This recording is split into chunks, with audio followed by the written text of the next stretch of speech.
सखरन राइज़निंग star public school पारां सखरन press club जे नवनि चूंडिजे आयल उहिदेदारनि खे आजियाणी ऐं शागिर्दनि पारां संदनि तख़लीक़ कयल साइंसी नुमाइश जे गॾियल तक़रीब जो अहतमाम कयो वियो, जंहिंमें शागिर्दनि पारां मुख़्तलिफ़ स्टॉल लॻाया विया हुआ, जिते शागिर्दनि ऐं शागिर्दनि पारां मुख़्तलिफ़ मौज़ूअनि ते शयूं तख़लीक़ कयल नुमाया कयल हुयूं।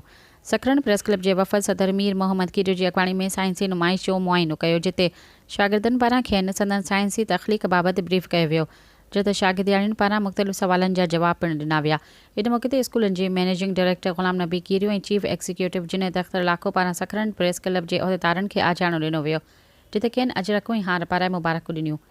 आजियाणी तक़रीब में ॻाल्हाईंदे सखरन प्रेस क्लब जे सदर मीर मोहम्मद कीरियो ऐं जनरल सेक्रेटरी ग़ुलाम हैदर सोलंगी अलॻि अलॻि ॻाल्हाईंदे चयो त असीं शुक्रगुज़ार आहियूं राइज़निंग स्टार स्कूल इंतिज़ामिया जा, जिन मां मान ॾिनो आहे।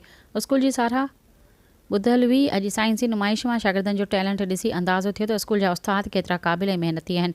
सखरन प्रेस क्लब हमेशह हाकारी किरदारनि ऐं बहितर इदारनि खे न सिर्फ़ु साराहियो आहे, पर उन्हनि जो ॿांह ॿेली पिणु रहियो आहे।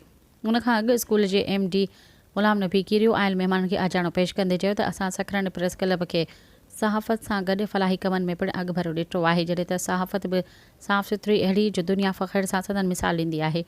इहो ई सबबु आहे जो असां ज़रूरत पवण ते हमेशह सखरन प्रेस क्लब खे अहमियत ॾिनी आहे। सब्सक्राइब कयो अवामी न्यूज़ HD खे ऐं ताज़ा तरीन ख़बरुनि लाइ ॾिसंदा रहो अवामी